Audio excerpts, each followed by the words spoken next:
From the desks of the world's most influential newsrooms, from the center of global powers, you're stepping into the briefing room of records, where the authority of legacy print collides with the velocity of the digital age, markets shifting, mandates tightening, headlines sprinting faster than the analysts chasing them, decoding the lead lines, auditing the data, and pulling the truth out of the fine print. This is the Breeze Front Page, your daily audit of the stories that matter, with Jim Lee Cooper and Rosa McQueen, defining the world in a few minutes. Live from the heart of the global newsstand. Good morning, good morning. The Breeze Front Page starts right now. A massive session ahead. Surge in the east, volatility in the west. The narrative is shifting fast. A lot to get through, Rosa. Let's get straight to the fold. Google has announced Gemini 3.1 Pro, claiming major gains in complex problem solving. Supporters call it a step toward deeper reasoning. But the upgraded model rolls out in preview with stronger logic and benchmark scores, including a record on humanity's last exam.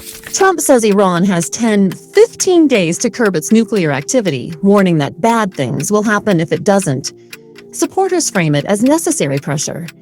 The ultimatum adds fresh strain to a standoff already rattling regional security. Magnetic heating technology is emerging as a new weapon against cancer. Researchers call it a precise, low-damage approach. But the Mayo Clinic is testing an Israeli system that targets solid tumors with rapid, localized heat, a form of hypothermia meant to weaken cancer cells while sparing healthy tissue. A new blood test shows promise for predicting when Alzheimer's symptoms will begin. Researchers call it a molecular clock. The tau-based biomarker may help identify the disease years before memory problems appear, and could streamline future clinical trials. The Trump administration is making coal plants dirtier, just as AI drives up U.S. energy demand. Supporters frame the move as regulatory flexibility. But new rules lower pollution standards, while revived coal facilities work to meet the power needs of a rapidly expanding generative AI sector. Japan signals that the U.S. tariff ruling won't derail agreed projects as Asia reacts. Tokyo stays upbeat on investment ahead of a March summit. Indonesia, Malaysia, and others are weighing in, with Southeast Asian exporters seen as potential net winners from the Trump-era tariff shift. Hong Kong says the new US 10% global tariff will have only a limited impact. Officials cite the city's services heavy economy as a natural buffer. But Treasury Chief Christopher Hui argues the move also underscores Hong Kong's appeal as a regional safe haven. A new report says China has surpassed the U.S. in hypersonic defense with its first missile of its kind. Supporters call it a major strategic leap. Analysts say the breakthrough marks a significant shift in next-gen interception capabilities as the global hypersonic race accelerates. Trump says a newly formed Board of Peace will be looking over the United Nations in his first meeting with it. Supporters cast it as expanded oversight. But the remark signals an effort to broaden the board's role as the administration outlines its foreign policy priorities. A shirtless protest row has sparked clashes between BJP and Congress workers in Indore. Each side claims it was provoked. Stones were thrown as tensions flared during a BJP demonstration, with both parties accusing the other of triggering the violence. Samsung's Galaxy Z trifold restock sells out. In minutes, even at $2,899.99 for the 500GB model, the foldable vanished almost instantly again. Hype stays unlimited even when the price doesn't. Samsung's 3-panel gamble just cleared the shelves again. $3,000 for the 512GB trifold, and it still vanished in under 10 minutes. Because apparently gravity doesn't apply to luxury tech. It's the ultimate status flex. But early adopters are already flagging dead pixels and hinge fatigue. Samsung's selling a prototype at boutique prices. Nothing says premium like paying extra to beta test the future. Maybe, but the demand floor hasn't budged. They're proving that for the top 1% of power users, the phone-tablet hybrid isn't a gimmick, it's a required tool. At that margin, it's a strategic halo, not a volume play. They're just keeping the seat warm until the tech actually matures, which, at this pace, might be sometime before the sun burns out. Let's keep running the line up, Rosa. A web scraping firm sued by Google now claims Google is the one scraping the web. Its lawyers call the case backwards. SERP API argues in a motion to dismiss that Google doesn't own its search results, saying it's simply doing what Google does to everyone else, as the copyright fight escalates. Microsoft gaming chief Phil Spencer is stepping down after 38 years. Insiders call it a generational transition. But Core AI executive Asha Sharma will take over in a surprise shake-up that also sees Xbox president Sarah Bond resign, as Microsoft reshapes its gaming leadership. Japan has approved the world's first regenerative medicines using iPS cells. Officials hail it as a breakthrough in clinical care. The treatments, built from induced pluripotent stem cells, will be used for severe heart failure and Parkinson's disease, marking a major step in stem cell therapy. The IMF is urging Japan to keep raising interest rates and avoid cutting the sales tax. Tokyo is told this is the path to stability. But the fund warns that premature tax relief could undermine fiscal discipline, saying Japan should stay the course on tightening while preserving revenue. From AI to aerospace, China's meme rocket, shares are taking off as investors hunt the next big run.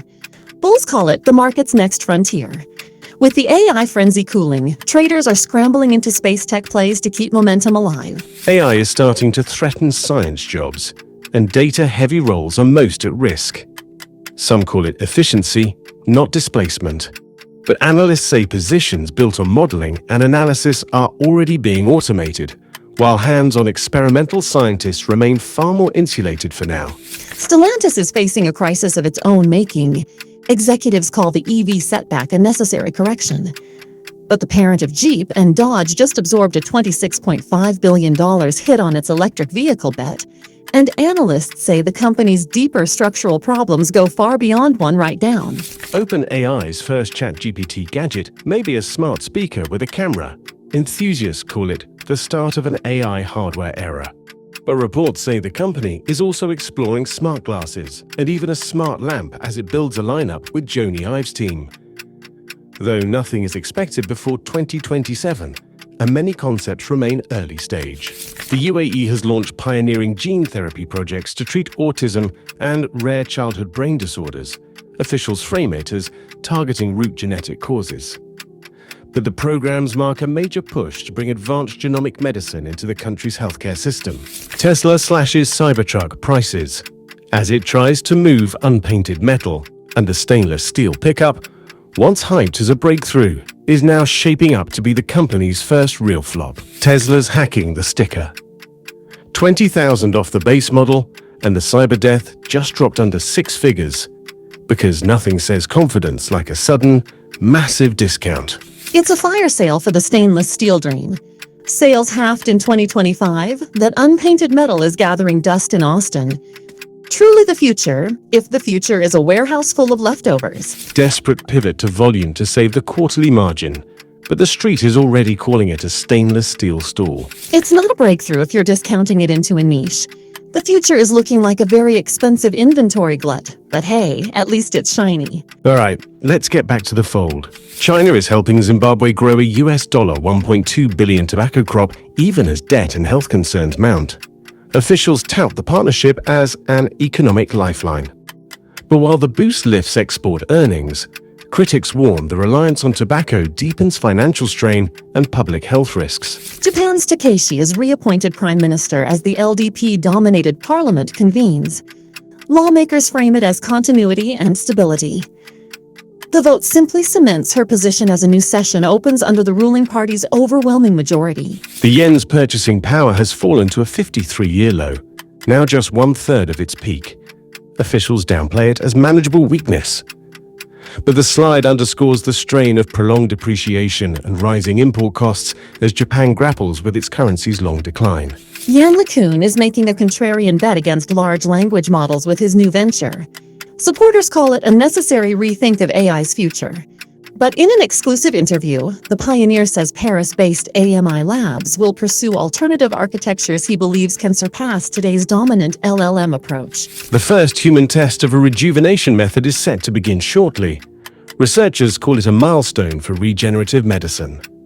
But Life Biosciences will trial powerful cellular reprogramming technology on volunteers in an effort to treat blindness, a major step toward next-gen therapies. That is the fold for this morning. We've audited the headlines, tracked the shifts, and cut through the noise, but the morning is only just beginning. Keep the conversation going in the comments below. From the global newsstand to your front door, I'm Jim Lee Cooper. Stay with the stories. This is the Breeze Front Page.